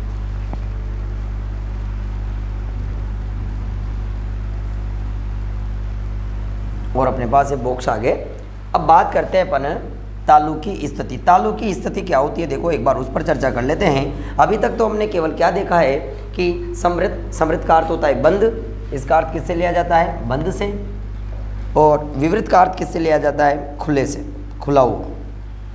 तो समृद्ध का अर्थ हो जाता है बंद और विवृत का अर्थ खुला हुआ, तो अर्ध समृद्ध का आधा बंद हो जाएगा, अर्ध विवृत का क्या हो जाएगा, आधा खुला हुआ हो जाएगा। और इसके आधार पर अपन स्वरों का वर्गीकरण करेंगे। लेकिन चर्चा करते हैं कि तालु की स्थिति किसे कहते हैं। सुने दोस्तों, थोड़ी सी डायग्राम अपन देखते हैं। हमने कहा है कि ये अपने दांत, ये देखो ये अपने दांत होते हैं और दांत से थोड़ा सा ऊपर चलें तो ये अपने मसूड़े का स्थान, और मसूड़ों से यहाँ से लेकर यहाँ तक की जो स्थिति बनती है ये अपने नासिका छिद्र, और नासिका छिद्र से थोड़ा सा जब नीचे देखते हैं तो यहाँ पर अपना क्या होता है, काकल होता है। यहाँ पर अपना क्या होता है, काकल, जो लटकी रहती है वो क्या होता है, काकल।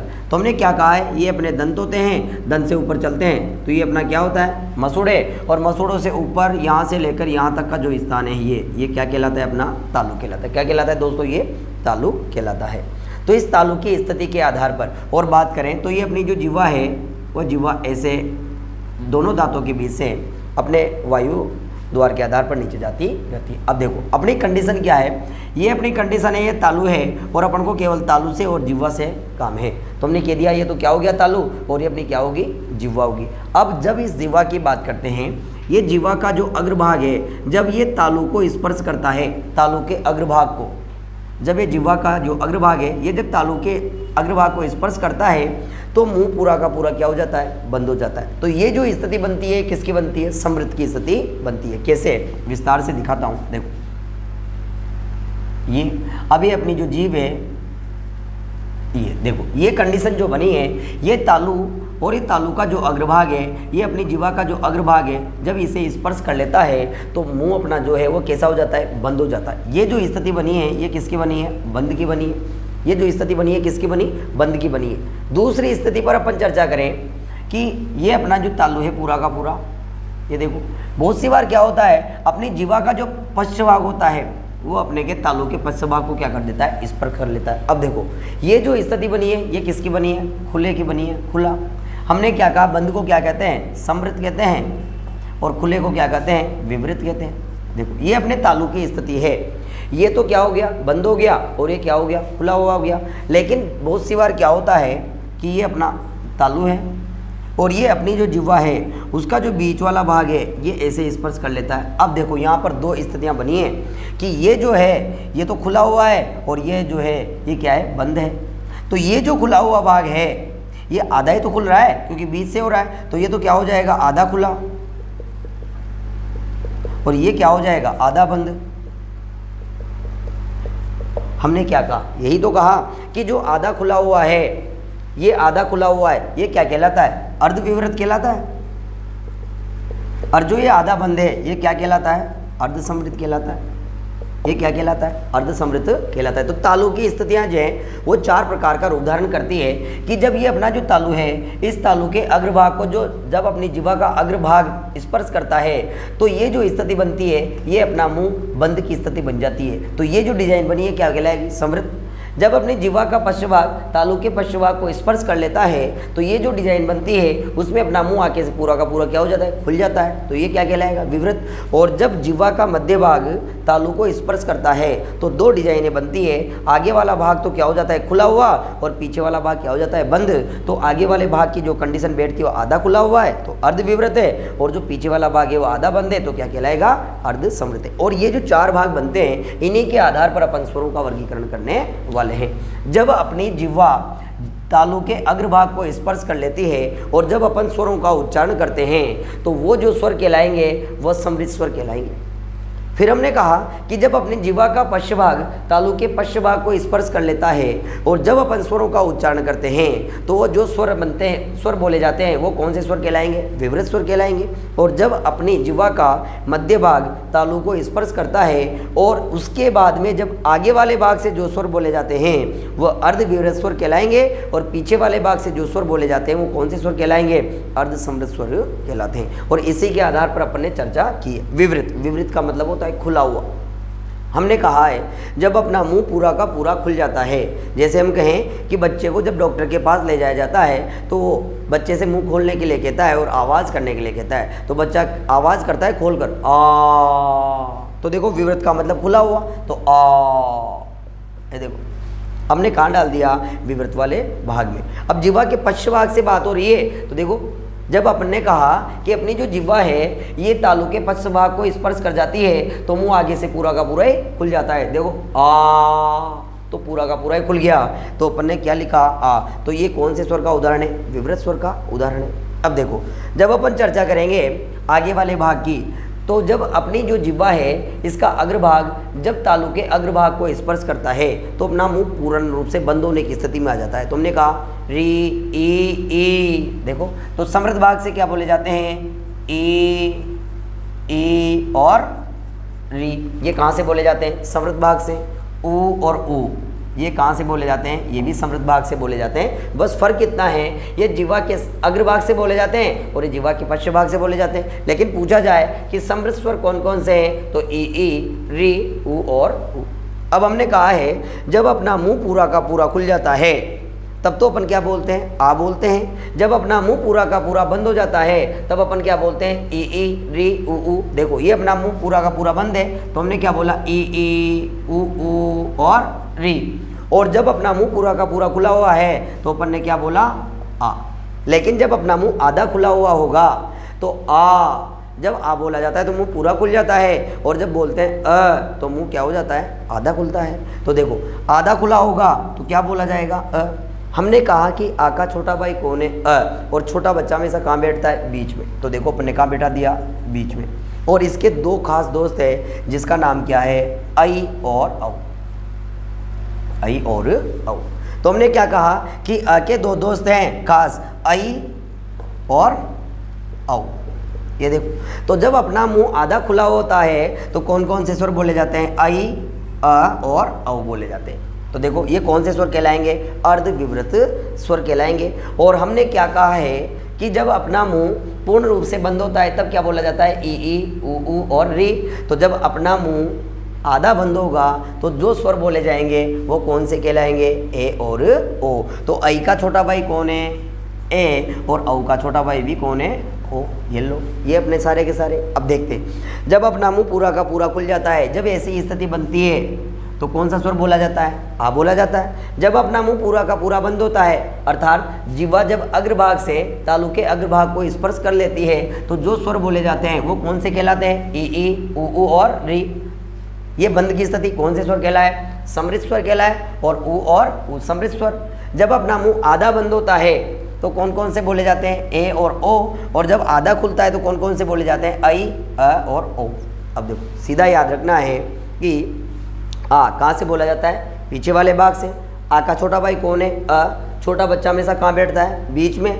आ के दोस्त कौन कौन है? आई और औ। आई का छोटा भाई कौन है? ए। और औ का छोटा भाई भी कौन है?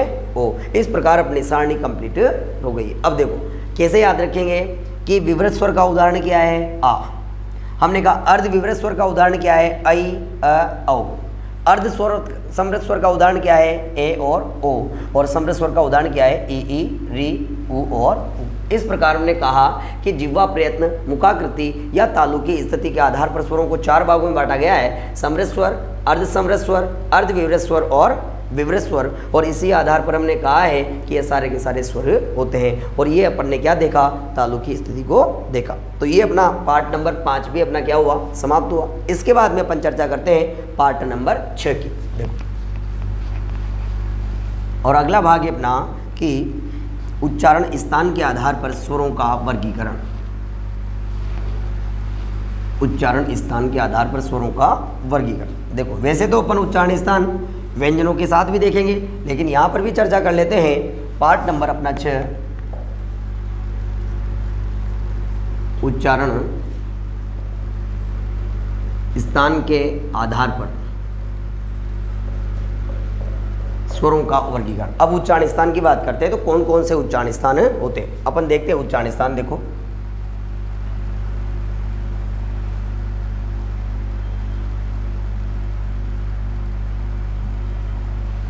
उच्चारण स्थान पर अपन चर्चा कर रहे हैं।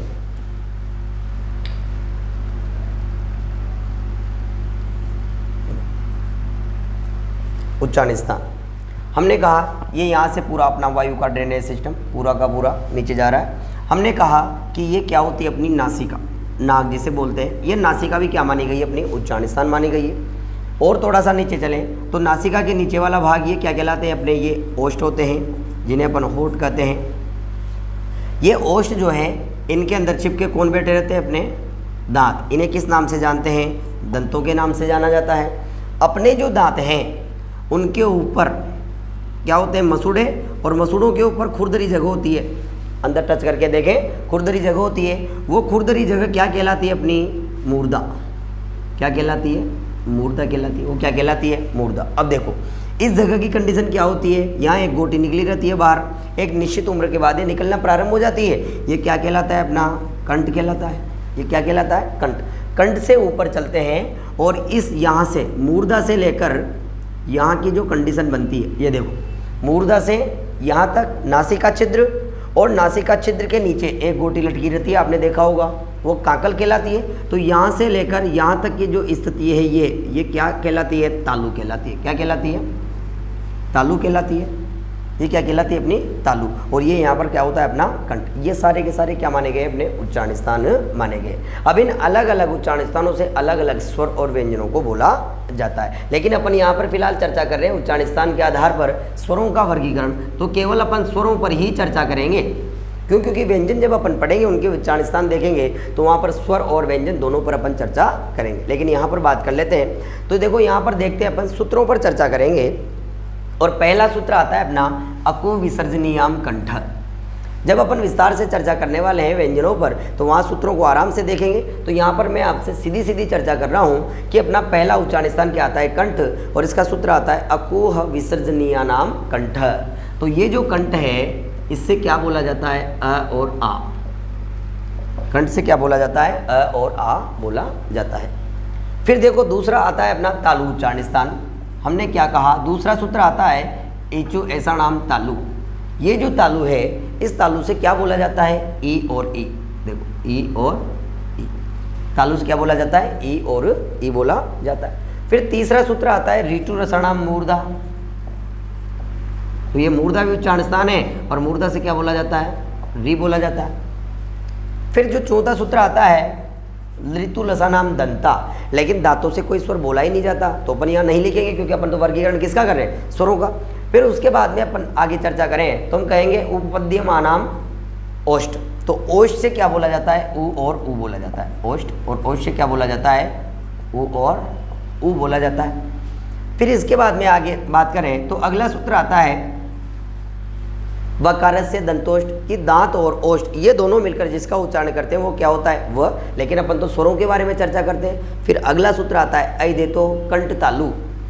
कंठ और तालु, ये देखो कंठ तालु, कंठ और तालु इन दोनों से मिलकर क्या बोला जाता है, ए और ऐ बोला जाता है। और फिर लास्ट सूत्र आता है अपना ओ दो तो कंठोष्ठ, कि कंठ और ओष्ठ ये दोनों मिलकर किसका उच्चारण करते हैं, ओ और औ का उच्चारण करते हैं। ये देखो ये अपने स्वरों के उच्चारण स्थान हो गए। अब हमने कहा कि ये कंठ जो है, यहाँ से जो स्वर बोला जाता है वो कौन सा है, अ और आ।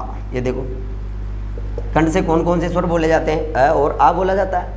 फिर हमने कहा तालु, ईचो ऐसा नाम तालु। ये जो तालु है इससे क्या बोला जाता है, तुमने कहा ई और ई, ये बोला जाता है। कहाँ से बोला जाता है, तालु से बोला जाता है। फिर आता है अपना मूर्धा, कि ऋतु रसणाम मूर्धा। ये जो मूर्धा है इससे क्या बोला जाता है, री बोला जाता है। फिर देखो इसके बाद में अपन चर्चा करेंगे ओष्ठों की। तो ये अपने ओष्ठ जो है इससे क्या बोला जाता है, उ और उ बोला जाता है। क्या बोला जाता है, उ और उ। फिर आता है कंठ तालु। कंठ और तालु ये दोनों मिलकर के, ये अपना कंठ और ये अपना तालु। ये देखो ये तो तालु और ये अपना कंठ, कंठ तालु ये दोनों मिलकर किसका उच्चारण करते हैं, ए और ऐ का उच्चारण करते हैं। और फिर आता है कंठोष्ठ, कि कंठ और अपने ये ओष्ठ है, ये अपना कंठ है और ये अपने क्या है, ओष्ठ है।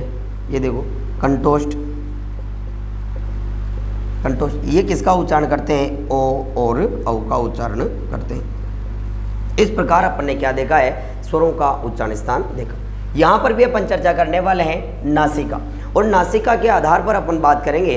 अभी विस्तार से देखते हैं कि नासिका के आधार पर स्वरों को दो भागों में बांटा जाता है, निर्नुनासिक स्वर और अनुनासिक स्वर, उनको अपन देखते हैं। लेकिन अभी फिलहाल तुमने कहा कि उच्चारण स्थान के आधार पर स्वरों को इन भागों में बांटा गया है। तुमने कहा कि कंठ से अ बोला जाता है, तालु से ई बोला जाता है, मूर्धा से री बोला जाता है, ओष्ठ से ऊ बोला जाता है, और कंठ तालु से ए आई बोला जाता है, और कंठोष्ठ से क्या बोला जाता है, ओ औ बोला जाता है। ये अपने क्या हुए उच्चारण स्थान, और इन अलग अलग उच्चारण स्थानों से अलग अलग स्वरों को बोला जाता है। तो ये अपना कौन सा पार्ट हो गया, पार्ट नंबर 6। और अपन ने जो 6 पार्ट लिखे थे वो सारे के सारे समाप्त हो गए, लेकिन 2 विशेष पार्ट अपन एक्स्ट्रा देख लेते हैं। अपन कहेंगे जाति के आधार पर स्वरों का वर्गीकरण, और एक देख लेते हैं अपन नासिका के आधार पर स्वरों का वर्गीकरण। तो देखो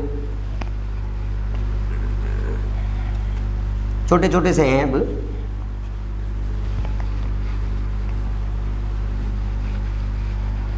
हमने कहा कि नासिका के आधार पर स्वरों का वर्गीकरण, नासिका के आधार पर स्वरों का वर्गीकरण, और यही कह सकते हैं कि नासिका के आधार पर अपन स्वरों को 2 भागों में बांट सकते हैं। एक तो बांट सकते हैं अपन देखो निर्णुनासिक, निर्णुनासिक स्वर, और अपन कह सकते हैं दूसरा है अनुनासिक स्वर,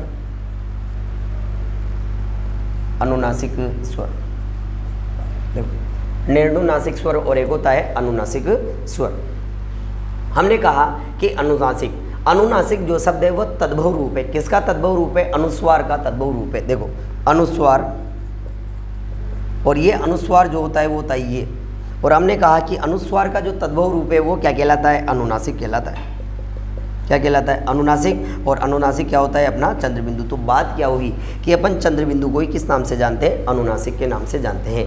अर्थात हमने क्या कहा कि निर्णुनासिक स्वर ऐसे स्वर जिनके उच्चारण में नाक की सहायता नहीं ली जाती है वो निर्णुनासिक स्वर कहलाते हैं, और ऐसे स्वर जिनके उच्चारण में नाक की सहायता ली जाती है वो क्या कहलाते हैं, अनुनासिक स्वर कहलाते हैं। तो सीधी सी बात करेंगे अपन, देखो ये अ, आ, ई, उ, इस प्रकार री, ए, आई, ओ, औ, ये जो स्वर है इनके उच्चारण में क्या नाक की सहायता ली जा रही है, क्या नहीं ली जा रही। तो ये सारे के सारे कौन से स्वर कहलाएंगे, निर्णुनासिक स्वर कहलाएंगे। और यदि मान लो ये जितने भी स्वर है इनके ऊपर अपन चंद्र बिंदु लगा देते हैं, ये अ, ये देखो आ, ये ई, उ, इस प्रकार, तो ये कौन से स्वर बन जाएंगे, अनुनासिक स्वर बन जाएंगे। क्यों, क्योंकि अनुनासिक का सिद्धार्थ किससे लिया जाता है, चंद्र बिंदु से लिया जाता है। अब देखो सेम कंडीशन हमने पहले ही चर्चा की है कि यदि शिरोरेखा के ऊपर मात्रा लगी हुई हो और वहाँ पर चंद्र बिंदु का प्रयोग करना हो तो अपन चंद्र बिंदु के स्थान पर केवल किसका प्रयोग करते हैं, बिंदी का प्रयोग करते हैं।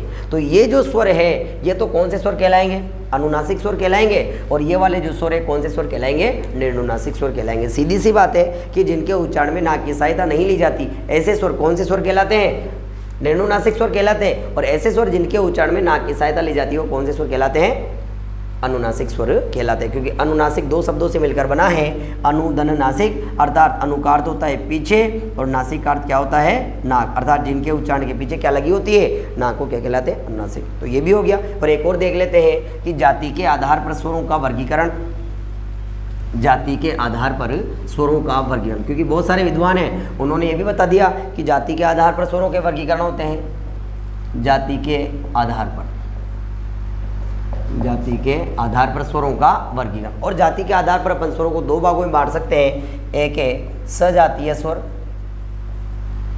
और एक है विजातीय स्वर। ये देखो सजातीय स्वर और विजातीय स्वर। सजातीय अर्थात ऐसे स्वर जो एक ही जाति के हैं वो सजातीय स्वर कहलाते हैं, और ऐसे स्वर जो दूसरी जाति के स्वर हैं वो कौन से स्वर कहलाते हैं, विजातीय स्वर कहलाते हैं। सजातीय और विजातीयों में क्या अंतर है, सुने। देखो मैंने कहा अ, आ, ई, उ, ये जो स्वर है ये कौन से स्वर कहलाएंगे, ये सजातीय स्वर कहलाते हैं। क्या कहलाते हैं, सजातीय स्वर कहलाते हैं। लेकिन यदि मान लो मैं ऐसा लिख देता अ, ई, तो ये जो स्वर का जोड़ा बना ये कौन सा स्वर हो जाता, ये विजातीय स्वर हो जाता। तो सजातीय स्वर, एक ही जाति के स्वर यदि एक साथ आते हैं तो उन्हें सजातीय स्वर के नाम से जाना जाता है, और 2 स्वर यदि अलग अलग जाति के होते हैं तो उन्हें किस नाम से जाना जाता है, विजातीय स्वरों के नाम से भी जाना जाता है। अब देखो इनका जो प्रश्न बनता है, प्रश्न कैसे बनता है, जैसे मान लो 4 विकल्प अपने को दे दिए है और अपना विकल्प जो है उसमें दे दिया आ, उन्होंने लिख दिया ई, उन्होंने लिख दिया उ, और उन्होंने लिख दिया अ ई। और उन्होंने पूछा कि निम्न में से वी जातीय स्वर का उदाहरण है।